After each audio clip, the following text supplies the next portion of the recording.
Imaginen que son apicultores cuidando sus colmenas, trabajando duro y esperando esa miel deliciosa, ¿verdad? Sí, claro. Pero hay un enemigo diminuto, casi invisible, cuyas larvas tienen un apetito voraz por sus panales, Ajá. convirtiéndolos en un desastre de seda y excrementos. Estamos hablando de la polilla de la cera. La Yayeria millonella. Exacto. Hoy, en esta inmersión profunda, vamos a explorar el mundo de esta criatura, ¿De acuerdo? que aunque pequeña puede ser un verdadero quebradero de cabeza. Para las abejas, Apis mellifera.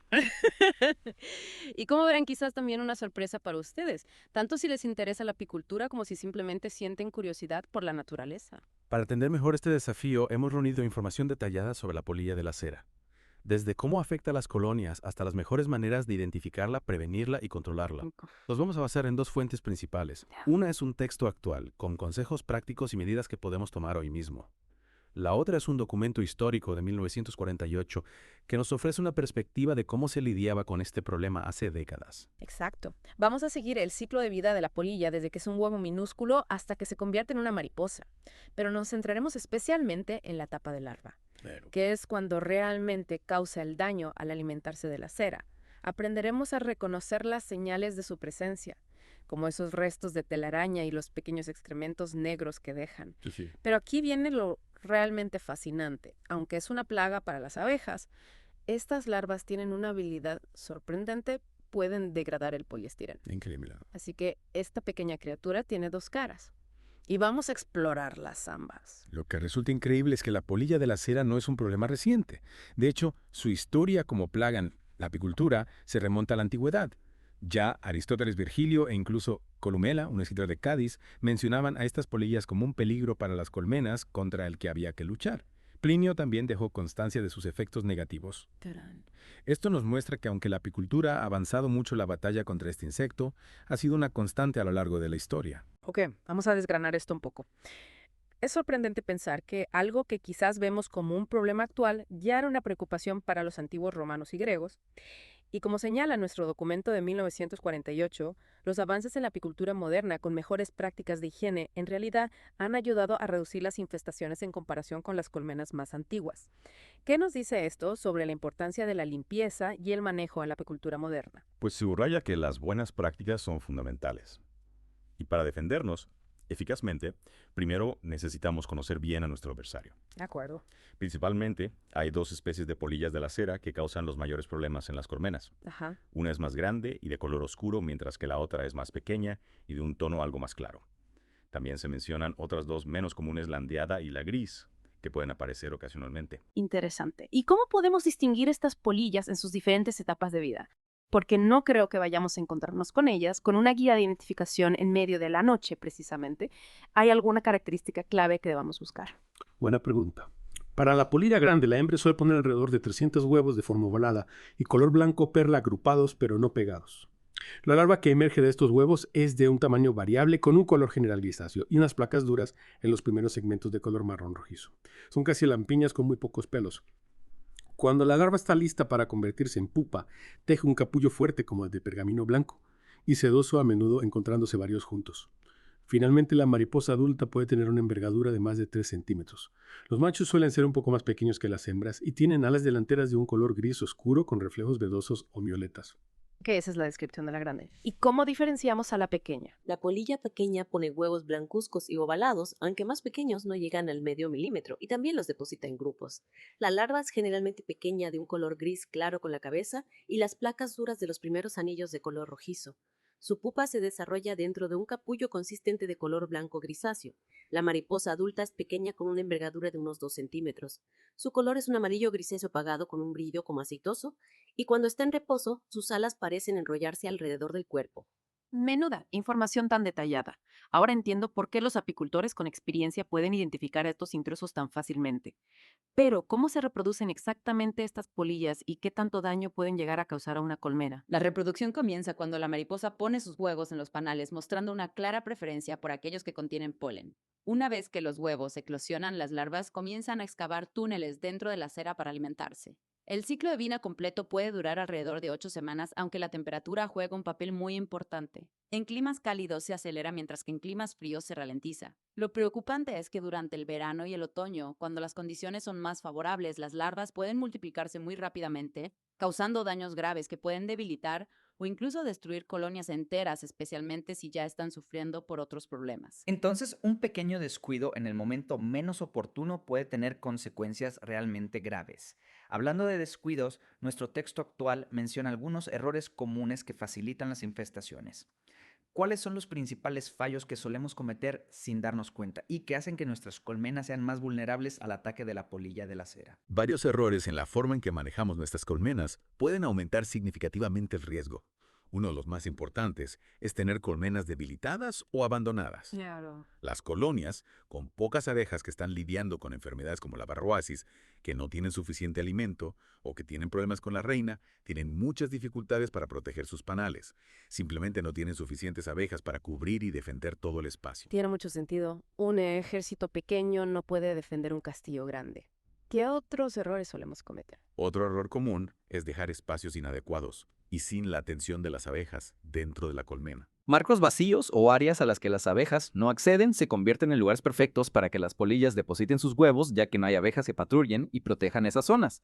También es fundamental no olvidarse de renovar los panales. Usar panales viejos durante demasiado tiempo puede facilitar la aparición de polillas debido al desgaste y a la acumulación de residuos. Y por último, no proteger adecuadamente los panales que no están en uso durante su almacenamiento es como ponerles una alfombra roja a las polillas. Así que básicamente cualquier rincón que dejemos desatendido por nuestras abejas es una invitación para la polilla. Ahora, la buena noticia es que nuestros textos también nos ofrecen soluciones. El texto pegado nos da 10 medidas concretas para evitar estas infestaciones. ¿Cuáles son esas claves para mantener a raya a la polilla de la cera? La primera y más importante es mantener colmenas fuertes y saludables. Una colonia numerosa y con una reina activa es la mejor defensa, ya que las abejas pueden encargarse de eliminar los huevos y las larvas antes de que se conviertan en un problema mayor. En segundo lugar, es esencial la limpieza regular de áreas donde suelen acumularse residuos, como las trampas de propóleos y las bandejas sanitarias del fondo de la colmena, ya que si no se mantienen limpias, pueden convertirse en lugares donde las polillas pueden criar. Perfecta higiene y una colonia fuerte. ¿Qué más podemos hacer de forma proactiva para prevenir problemas? La rotación de panales es crucial para evitar el uso prolongado de cuadros viejos. Introducir marcos nuevos de forma regular ayuda a mantener la higiene de la colmena. También es recomendable reducir el espacio disponible en colmenas más débiles, especialmente hacia el final del verano, para que las abejas puedan defender mejor el área que queda. Las inspecciones regulares son fundamentales para detectar las primeras señales de una infestación, como la presencia de túneles o restos de larvas. Si encontramos panales afectados, congelarlos a menos 20 grados durante al menos 48 horas es una manera muy efectiva de matar los huevos y las larvas sin dañar la cera. Congelar los panales. Ese es un truco muy útil. ¿Y cómo debemos almacenarlos si no están dentro de la colmena? El almacenamiento correcto es vital. Los panales deben guardarse en un lugar seco, bien ventilado y con luz. Apilarlos, dejando espacio para que circule el aire y cruzando las alzas, ayuda a prevenir que las polillas se reproduzcan. El uso de trampas para polillas, tanto dentro como alrededor de las colmenas, también puede ser de gran ayuda, ya que atraen a las polillas adultas con feromonas, evitando que pongan huevos. Además, existen productos naturales que podemos utilizar para prevenir que los cuadros almacenados se vuelvan a infestar. Y no debemos olvidar la importancia de desinfectar nuestras herramientas y equipos para evitar la propagación de huevos y polillas entre diferentes colmenas. Vaya una lista muy completa de medidas preventivas. Y mencionaste el uso de productos naturales para la conservación de los cuadros. ¿Podrías contarnos un poco más sobre esas alternativas a los métodos químicos? Claro. Además de la congelación que ya hemos comentado, el Bacillus thuringiensis ovale es un biopesticida que es seguro y muy efectivo contra las larvas de la polilla sin causar daño a las abejas. Se puede aplicar directamente sobre los panales. La quema de azufre es otra técnica eficaz para eliminar larvas y polillas adultas, aunque requiere tomar ciertas precauciones. Colocar hojas de laurel entre los cuadros almacenados puede actuar como repelente, aunque se recomienda combinarlo con otros métodos más efectivos. Y por último, algunos aceites esenciales como el de menta tomillo o eucalipto también pueden ofrecer una protección natural contra las polillas. Muy interesante. Parece que tenemos varias opciones para mantener a raya a estas plagas de forma segura. Pero, ¿qué sucede cuando la infestación ya está en marcha? Nuestro documento de 1948 nos habla de métodos para combatir las infestaciones existentes. ¿Qué se hacía en aquella época? Correcto. El documento histórico distingue dos enfoques principales.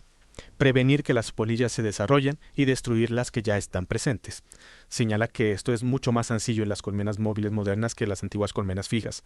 Subraya que la mejor prevención sigue siendo mantener colonias fuertes con una buena reina y una población numerosa, además de una limpieza extrema de todos los componentes de la colmena.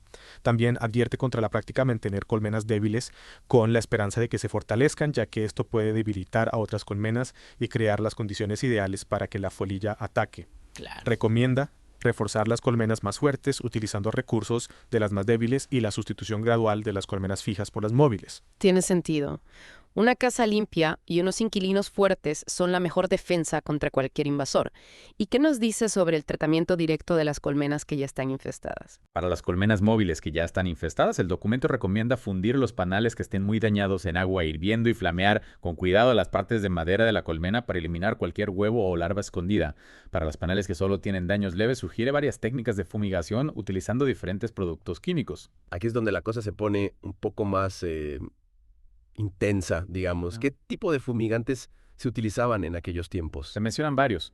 El paradiclorobenceno, que es una sustancia blanca cristalina que se evapora y se convierte en un gas más pesado que el aire. Se describe como no venenoso para los humanos y no inflamable, aunque sí es eficaz para matar las mariposas, las crisálidas y las orugas de la polilla, pero no los huevos. Para aplicarlo se apilaban las alzas de la colmena y se colocaban los cristales en la parte superior, sellando bien la pila para que el gas permaneciera dentro. Ok, un gas que se asienta y elimina los bichos. ¿Qué más se utilizaba? Luego está el sulfuro de carbono, que se consideraba un fumigante ideal efectivo contra las orugas y las mariposas, aunque tampoco contra los huevos. Se presenta como un líquido amarillo denso con un olor muy desagradable como a huevos podridos y se destaca su extrema inflamabilidad y el riesgo de explosión. Caray. Su aplicación era similar a la del paradiclorobenceno, apilando las salsas y colocando un recipiente con el líquido en la parte superior, enfatizando la necesidad de una buena ventilación después del tratamiento y de repetir el proceso debido a que no afectaba a los huevos. Imagina tener que usar algo tan peligroso cerca de tus colmenas. Inflamable y explosivo. Suena un poco arriesgado para usar cerca de colmenas llenas de abejas y cera, ¿verdad? Absolutamente, las precauciones eran fundamentales. También se menciona el azufre, un método más antiguo que consistía en quemarlo para producir gas sulfuroso.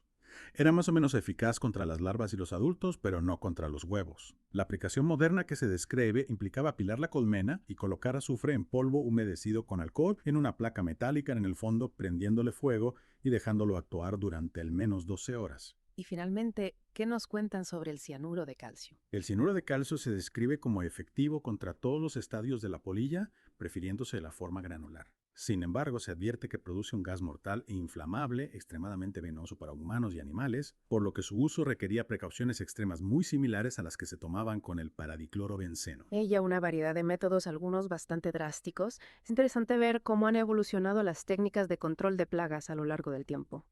El documento también menciona algo sobre control natural o biológico, ¿verdad? Se buscaban alternativas menos agresivas, incluso entonces. Sí, se menciona brevemente la idea de utilizar parásitos naturales como una pequeña avispa, llamada Dabra buchomanus. Sin embargo, se señala que en el momento en que se publicó el documento, esta técnica todavía estaba en una fase experimental y se desconocían los resultados y las dificultades que podría haber para su aplicación práctica a gran escala. Fascinante. Así que, desde métodos manuales y buena higiene hasta el uso de fumigantes potentes, los apicultores han estado en una batalla constante contra este pequeño pero persistente enemigo. Pero ahora volvamos a esa sorprendente dualidad que mencionamos al principio. La nota al margen de nuestro texto actual revela un giro inesperado en la historia de la polilla de la cera. ¿Quién iba a decir que una plaga podría tener un lado positivo? Exactamente. A pesar de ser una plaga para los apicultores, se ha descubierto que las larvas de la polilla de la cera tienen la increíble capacidad de degradar el poliestireno. Investigaciones recientes han demostrado que ciertas enzimas presentes en su saliva pueden descomponer este plástico tan difícil de reciclar en cuestión de horas y en condiciones ambientales normales. Increíble. Así que estas pequeñas larvas que se dediquen a destrozar panales podrían ser una clave para combatir la contaminación plástica. Es una ironía de la naturaleza realmente sorprendente. ¿Podrías explicarnos un poco más cómo funciona este proceso? Lo que se ha descubierto es que las larvas producen ciertas enzimas que son capaces de romper las largas cadenas de polímeros que forman el poliestireno en moléculas más pequeñas. Es un proceso similar a cómo digieren la cera de abeja, pero aplicado a un material sintético.